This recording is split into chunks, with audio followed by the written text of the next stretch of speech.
Seja bem-vindo ao canal Informação Cristã. Antes de continuar, deixe um like e inscreva-se no canal para continuar recebendo novos vídeos. Muito obrigado e que Deus te abençoe. Em poucas palavras, um olhar sobre o mundo, a vida e a sociedade, à luz da Palavra de Deus, com Augustus Nicodemos. Olá, queridos ouvintes, estamos começando mais um programa Em Poucas Palavras, sempre com você aqui nesta emissora e também através da internet. Para nós é um prazer estar com você. Eu sou Nadson Matias e junto comigo, como sempre, está o pastor Augustus Nicodemos. Queremos saudar você, querido ouvinte, e como já disse o Nadson, muito obrigado pela sua audiência. O objetivo desse programa, de fato, é trazer para você explicações, orientações, uma palavra de Deus que abençoe a sua vida. Em nosso país é muito comum a prática das chamadas romarias, onde os participantes procuram pagar determinados votos ou fazer alguma penitência para que Deus possa atender aos pedidos dos devotos. Uma vez cumprida a pena ou finalizado o voto, então Deus vai atender o pedido segundo estas pessoas que participam destas romarias e penitências. Diante da Bíblia, como Deus olha para essa prática? Ou seja, Deus exige realmente como condição para atender alguma necessidade humana que o homem faça algum tipo de penitência? Esse é o tema do programa de hoje. Pastor, vamos tentar então entender esse assunto em poucas palavras. Em poucas palavras, Nadson. A penitência foi uma prática adotada pelo cristianismo medieval, era uma prática pela qual a pessoa, a princípio, expressava seu arrependimento. Então, a igreja, no período medieval, a igreja católica, ela criou os chamados sacramentos, são 7, e entre eles estava, ou está até hoje, o sacramento da confissão ou do confessionário. Então, o fiel, ele ia se confessar ao padre, dizia que estava arrependido, dizia em detalhes o pecado que havia cometido, e aí o padre, que era considerado, e é até hoje, como tendo autoridade para perdoar pecados, perdoava o pecado e prescrevia uma penitência. Passava uma espécie de castigo, né? Ou punição, pela qual a pessoa, o penitente, haveria de mostrar de fato o seu arrependimento e merecer o perdão de Deus, merecer o perdão de Deus. Então, as penitências eram geralmente jejuns, orações, esmolas, peregrinações, romarias e todas elas ligadas à questão do perdão de pecado.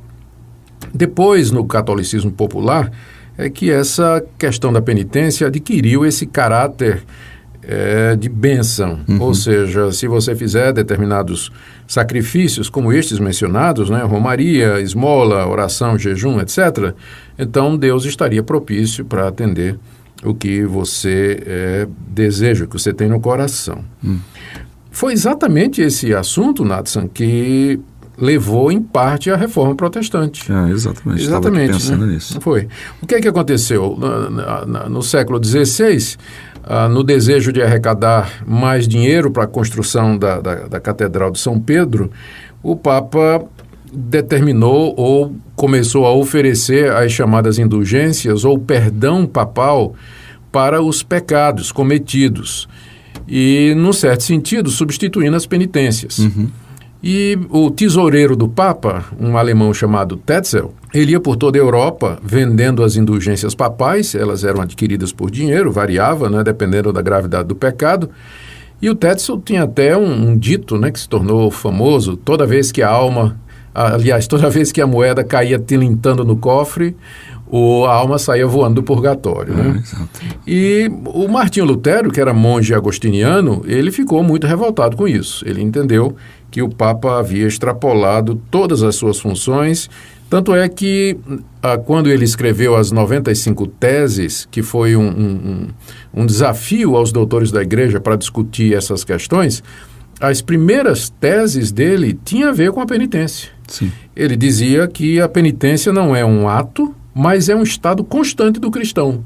O verdadeiro cristão, ele vive no estado de penitência, ele vive no estado de arrependimento. E que isso é demonstrado por uma mudança de vida.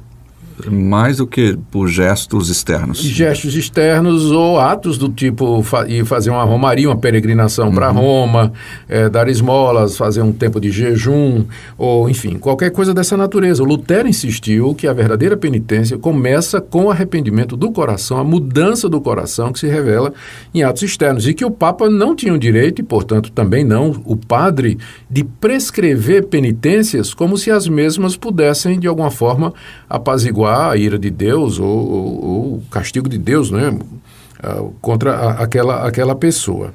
A verdade, Natsan, é que a Bíblia nos ensina que Deus nos perdoa livremente mediante a fé em Cristo Jesus. Está lá escrito lá na primeira carta de João, capítulo 1, no verso 9, se confessarmos os nossos pecados, Ele é fiel e justo para nos perdoar os pecados e nos purificar de toda injustiça. O perdão de pecados é obtido quando há um verdadeiro arrependimento no coração e a pessoa se dirige a Deus, não precisa de um mediador humano, não precisa de pastor, não precisa de padre, não precisa de rabino. A pessoa pode se dirigir diretamente a Deus, confessar a Deus os seus pecados em verdadeiro arrependimento, e há uma promessa de Deus nessa passagem que eu citei e em várias outras da Bíblia, de que Ele é fiel e justo para nos perdoar os pecados. Fiel porque Ele prometeu e vai cumprir, e justo porque Cristo, na cruz do Calvário, já sofreu pelos pecados, já derramou sangue precioso pelos pecados. Por isso que Deus é justo quando Ele justifica o pecador, com base no sacrifício de Jesus Cristo. Então, a sua pergunta, né, de como nós devemos entender essa questão da penitência, a resposta é essa. Temos que entender à luz do sacrifício de Cristo. Só Deus pode perdoar pecados. Ele e somente Ele.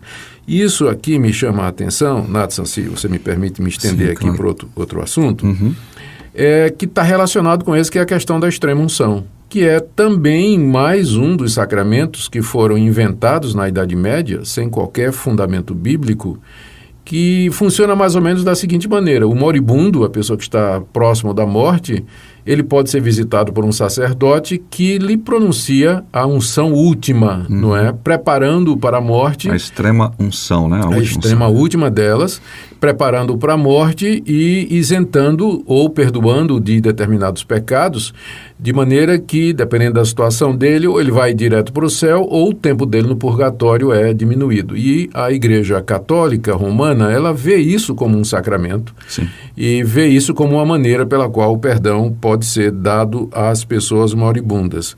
Na verdade, isso é mais um equívoco, porque nenhuma pessoa pode perdoar efetivamente pecado de outros, e muito menos uma instituição como a igreja. A igreja não perdoa pecados. A igreja é composta de pecadores que foram perdoados por Deus mediante Jesus Cristo. Estão na mesma condição diante de Deus e precisam do perdão de Cristo. Na mesma condição, e todos precisamos de fato do perdão de Jesus Cristo. O que é que acontece quando estas coisas elas são difundidas e quando elas são popularizadas? Aquilo que Cristo fez na cruz acaba sendo diminuído ou anulado. O seu sacrifício, a dor que ele passou na cruz, a morte que ele experimenta, a angústia do inferno que ele suportou por nós, a sua humilhação pelos nossos pecados, tudo isso é suficiente para perdoar o pecador. Agora, se você acrescenta isso, penitência, esmola, jejum, extrema-unção, para que Cristo morreu? Para que Cristo morreu? Certa feita eu ouvi, não sei aonde nesse momento, não me lembro, mas me parece que alguém disse, bom, no fato é que nós fazemos as penitências porque Jesus ele pagou a dor do pecado, mas não a pena do pecado. Então nós nos penitenciamos para completar essa obra de Jesus. É claro, esse raciocínio está totalmente fora da Escritura Sagrada, não é? A carta aos Hebreus, por exemplo, fala que Cristo ofereceu um sacrifício completo pelos pecados e diz, portanto, ele pode salvar perfeitamente aqueles que através dele se aproximam de Deus. Então não há nada, Natsan, que nós podemos fazer ou possamos fazer para adicionar, complementar a obra de Cristo, porque ela é completa, ela é perfeita. Ele salva perfeitamente, completamente. poucas palavras. Um olhar sobre o mundo, a vida e a sociedade, à luz da Palavra de Deus. Apresentação: Nadson Matias. Comentário: Augustus Nicodemos. Um programa da Primeira Igreja Presbiteriana de Goiânia, Rua 68, esquina com 71, Centro. Visite o nosso site www.pipg.org. Apoio: Seminário Presbiteriano Brasil Central, Goiânia.